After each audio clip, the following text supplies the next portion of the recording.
Hello hello, aujourd'hui on se retrouve dans une vidéo très spéciale parce que je ne suis plus au soleil, même si on dirait. Je suis plus à Ibiza, je suis plus à Fuerte, je suis à Paris. Et oui, à Paris, on dirait pas. Mais si vous avez vu la miniature, vous savez que j'ai mis que j'étais au Japon. Alors je ne suis pas au Japon, mais en gros, étant une fan de voyage, comme vous avez pu le voir, j'aime pas trop Paris, mais il y a bien un truc qu'on peut pas enlever à Paris, c'est la diversité de choses qu'on peut y faire. On peut totalement faire une immersion dans un autre pays tout en restant sur la capitale. Du coup, c'est ce que j'ai décidé de faire aujourd'hui pour les personnes qui n'ont pas les moyens de voyager, qui n'ont pas le temps parce que ils travaillent et qu'ils n'ont pas assez de congés. Et ben voilà, je vous emmène dans une journée immersive au Japon, tout en restant à Paris.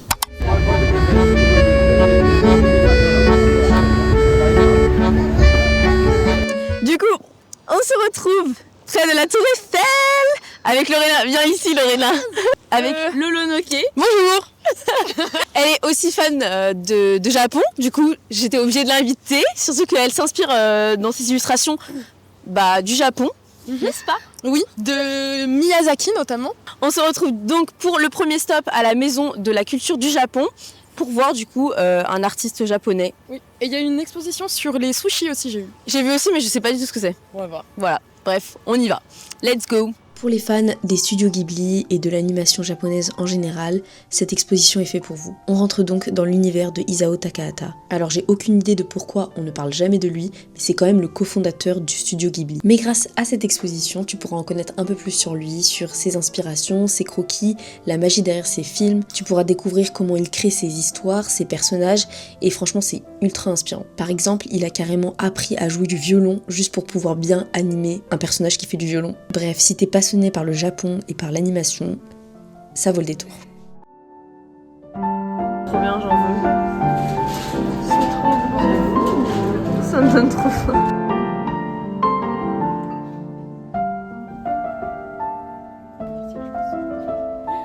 En gros, tu fais un vœu, tu lui dessines un œil, et en fait, c'est un peu de la manifestation.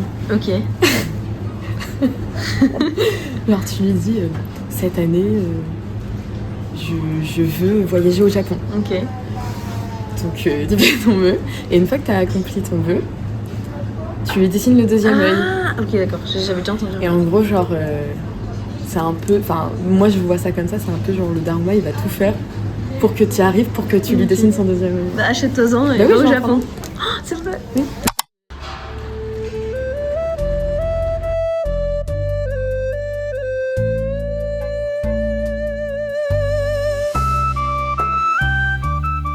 On a fini la petite exposition de Isao Ka... J'arrive toujours pas à dire. De Isao Ka... Non. Takahata. Isao Takahata. Voilà, on a vu Isao Takahata. Du coup, cette petite exposition, c'était trop bien. Et il y avait aussi une expo qui s'appelait I Love Sushi. On l'a fait très rapidement parce qu'on avait vraiment ultra faim. Mais du coup, tu pouvais connaître l'histoire des sushis. Et c'était très sympa. Il y a plein d'expos tout au long de l'année. Et tu peux même, de ce qu'on a découvert là, on peut même voir les films qui sont présentés dans l'exposition. On peut les voir directement là-bas. Il y a aussi des cours de peinture, de calligraphie, des spectacles. Et du coup, c'est ultra complet et on n'y avait jamais été alors que c'est juste à côté de la Tour Eiffel quand même. Et si pour finir sur ça, c'est ultra riche en... Ah non, du coup ça me gêne. C'est ultra riche pour les fans de Ghibli et tout. En termes de décor, de tout ce qu'ils ont montré, genre c'est une collection incroyable, donc vraiment, allez voir parce que c'est pépite. Genre, moi j'étais comme une ouf. Moi qui du coup n'y connaissais pas grand chose, c'était ultra intéressant et de voir comment les dessins animés ils sont réalisés, c'est trop stylé. On avait envie de tout prendre en photo, mais on n'avait pas le droit. J'ai mis quelques petites images quand même, on a un petit peu fait les oufs. Mais écoutez, 5 ou 7 euros. 7 euros pour les gens qui ont plus de 26 ans et sinon 5 euros. Donc en vrai c'est grave pas cher quoi. Et là on est du coup au restaurant. Bon on a déjà bien mangé. Le restaurant c'est Machiya Bento à Madeleine et c'était ultra bon, c'est un peu de la street food japonaise et je vous laisserai avec les images de toute façon. Voilà.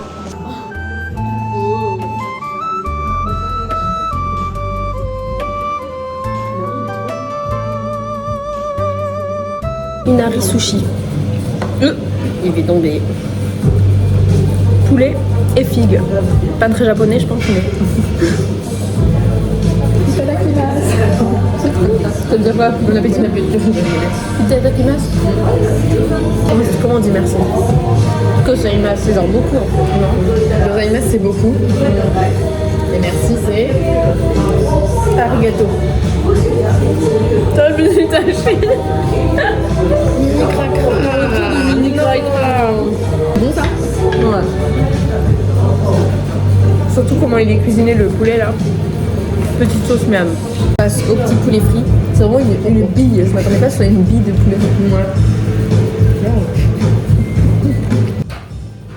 Trop bon ça.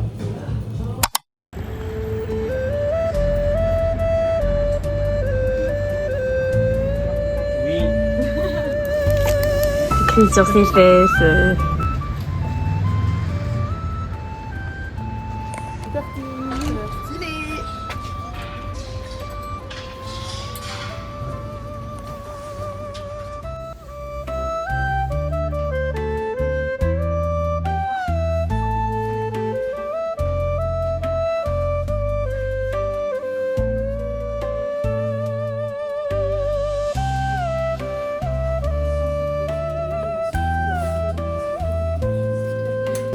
Je le trouve beau, mais je sais pas ce que c'est.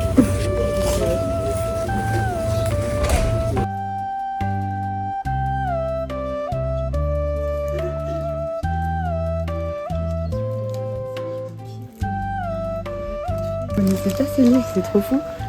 Choquée. Oui. Ça, c'est plus ma cam. C'est trop mignon. Et regardez, c'est improbable, il y a genre un manga Stitch. Donc moi je pensais que ça allait être juste Stitch à l'intérieur. Mais c'est vraiment un mélange entre Stitch et des dessins de manga traditionnels quoi.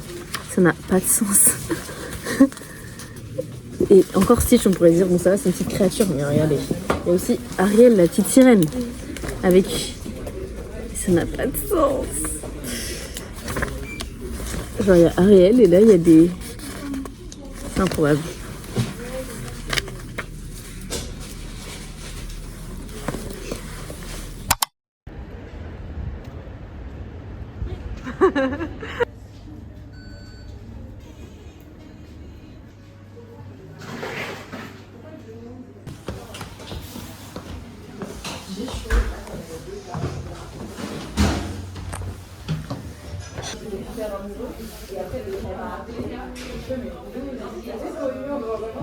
Bon, j'espère qu'on va bien m'entendre. Donc là, on est arrivé dans un petit café très mignon, un petit matcha, avec une ambiance vraiment japonaise sur des tatamis. On a même dû enlever nos petites chaussures à l'entrée, donc c'est vraiment trop mignon. Je pense qu'il y a pas mal de bruit. Je m'attendais pas à ça. Je m'attendais à un endroit super zen, où se poser et tout. Au final, pas du tout. Oula, il y a quelqu'un qui sort des toilettes. C'est vraiment à même les tatamis par terre, avec une petite table. On a bu un petit matcha. Et du coup, on était tous les deux en train de dessiner. Moi, je fais un peu du scrapbooking dessin, c'est trop bien. Et je voulais vous montrer que j'ai acheté ça. Ça s'appelle un... J'ai oublié le nom. Kumara, un truc comme ça. Et du coup, le but, c'est de faire un petit vœu, comme Lorena l'a expliqué. Et du coup, je vais faire un vœu en rapport avec YouTube, je pense. Parce que j'ai vraiment envie de prendre ça plus au sérieux pour mes voyages, faire un peu des reportages, etc. Et du coup, je pense que je vais le faire. Et quand mon objectif sera atteint, je pourrais du coup dessiner le deuxième œil. Mais d'abord, il faut que je dessine le premier. Mais je vais le faire peut-être chez moi. Je voulais le faire ici parce que je pensais que ça allait être zen, j'allais pouvoir mettre des énergies et tout. Pas du tout. Il y a beaucoup trop de monde, beaucoup trop de bruit. Mais bon, voilà. En tout cas, je brave ma timidité de filmer devant tout le monde parce que là je suis vraiment accroupie et derrière, enfin par là il y a des gens et voilà, mais bon, en tout cas l'endroit est quand même très sympa, mais je reviendrai pas parce que vu le bruit et tout, enfin c'est pas apaisant. Je pense qu'il vaut mieux venir le matin. Voilà. Sinon on a aussi été voir plusieurs papeteries et petites librairies japonaises. C'était ultra bien, genre vraiment je pensais pas qu'il y avait autant de choses autour du Japon, et encore on a fait genre un 1/8 de tout ce qui existe quoi. Donc franchement je pourrais faire cette vidéo sur une semaine je pense, pour voir tout ce qu'il y avait, enfin tout ce qu'il y a dans Paris en rapport avec le Japon.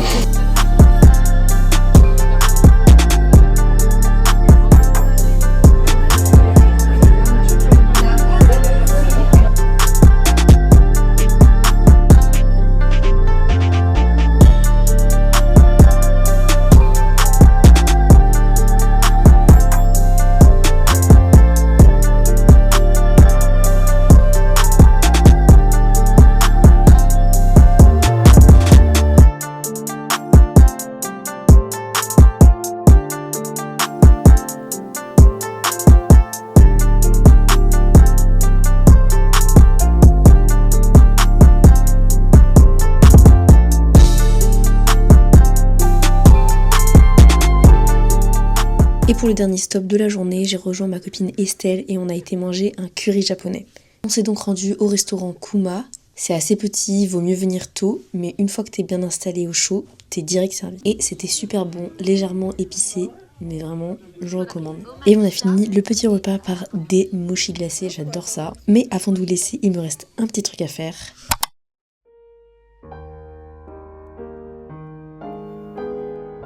Et voilà, mon premier voyage au Japon se termine maintenant. Si t'as d'autres idées de pays à faire tout en restant à Paris, n'hésite pas à les mettre en commentaire et on se retrouve bientôt.